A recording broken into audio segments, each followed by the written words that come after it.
What are your long-term career goals? That's the question I'll be answering in this video, so you'll get a strong example answer and key pointers to use in your own interview. Now, your interviewer might not ask this exact question. They might ask you, what are your professional goals? What are your long-term goals?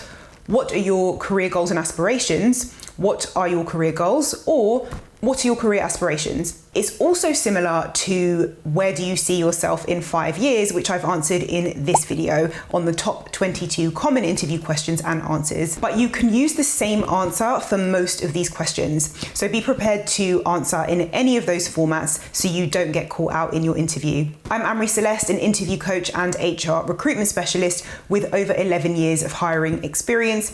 If you haven't, like, subscribe, and tap the notification bell.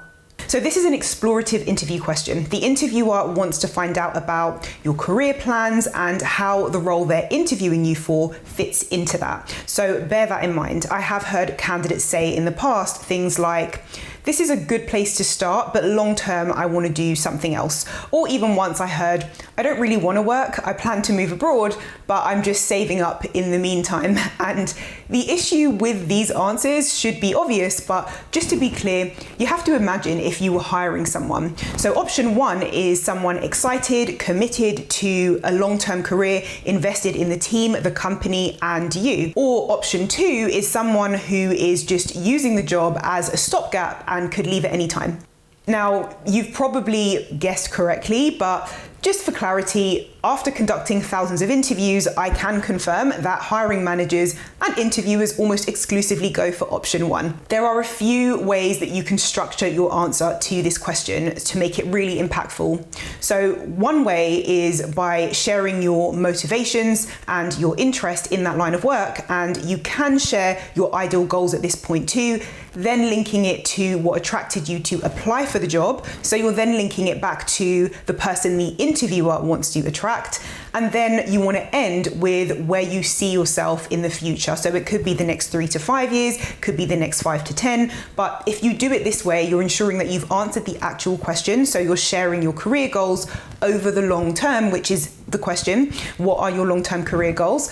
But then you're also kind of sneakily adding in ways to link your natural motivations and how they align with what the interviewer requires in the job. So a strong example answer is, my goal is to continue working in the automotive industry and ideally move up to management position one day. My father was a mechanic and I often helped him when I was growing up. I took to it very easily and I felt like it's always been a natural fit, which is what prompted me to begin an entry-level role in a dealership.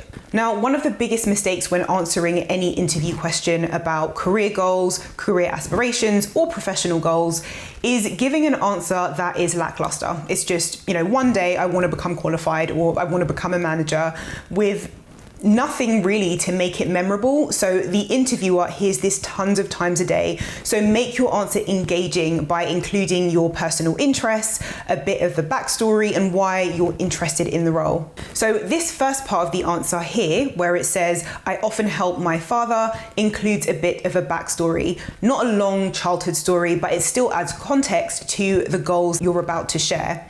So you're sharing your natural character fit here by talking about how you naturally took to this type of profession.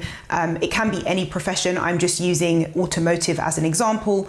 And it shows that it was a catalyst for you choosing that career path. In your own answer, you've got to add something when you talk about your career goals, whether it's history, passions, anything to add context, because that first part of the answer builds a really solid foundation, and sharing that helps to build a connection with your interviewer in the earliest part of your answer.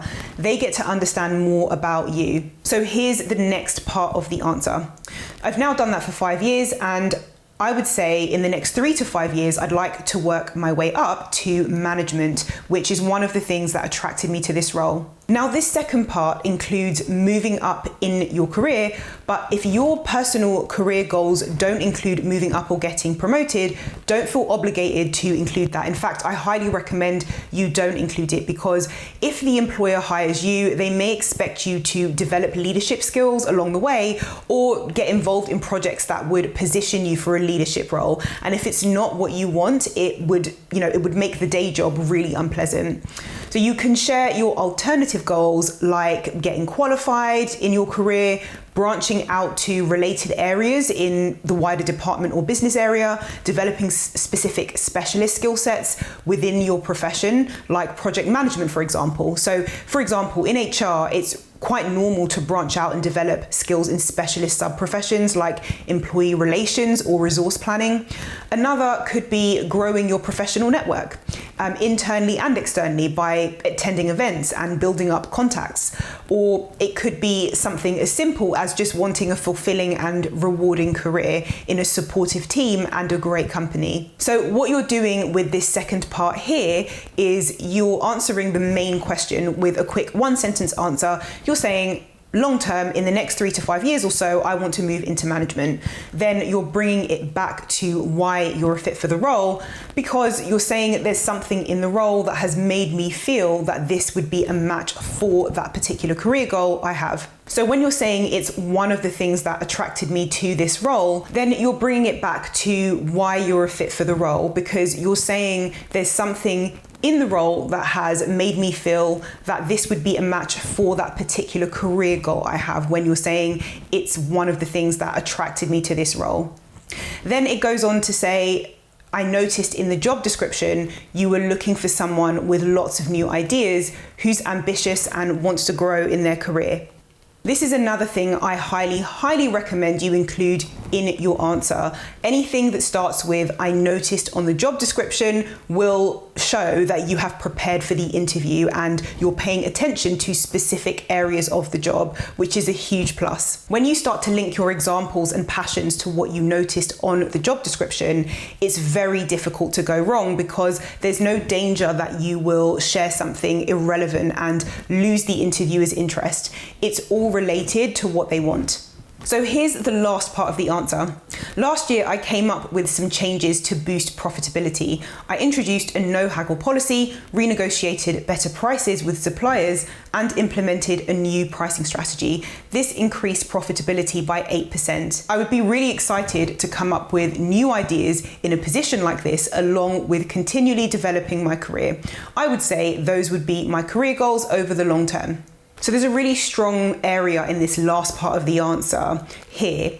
So it's linking the example of boosting profitability with where it says on the job description that, they want someone with new ideas. Then it gives 3 specific examples, being the no haggle policy, negotiating better rates, and new pricing strategy. Specific examples always boost your answer, and then it's rounded off here at the end, linking it back to the question, saying these would be my long-term career goals. Now, if you liked that answer, then like and subscribe and pop a comment below with any questions. It's a huge help to the channel, and you can also support the channel in other ways, which I will link in the description box below this video.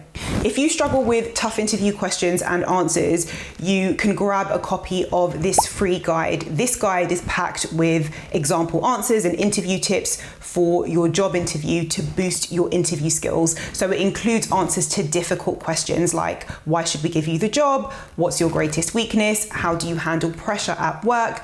And lots more interview questions and answers. I've also included an answer to the question, what are your long-term goals? Which is another alternative of what are your long-term career goals. I've also included an important bonus question and what you should be asking your interviewer at the end of your interview. It's free, and you can get yours by clicking the link in the description below this video. Now, I hope you found this helpful. Like, subscribe, and leave a comment below if you did, and I will see you in the next video.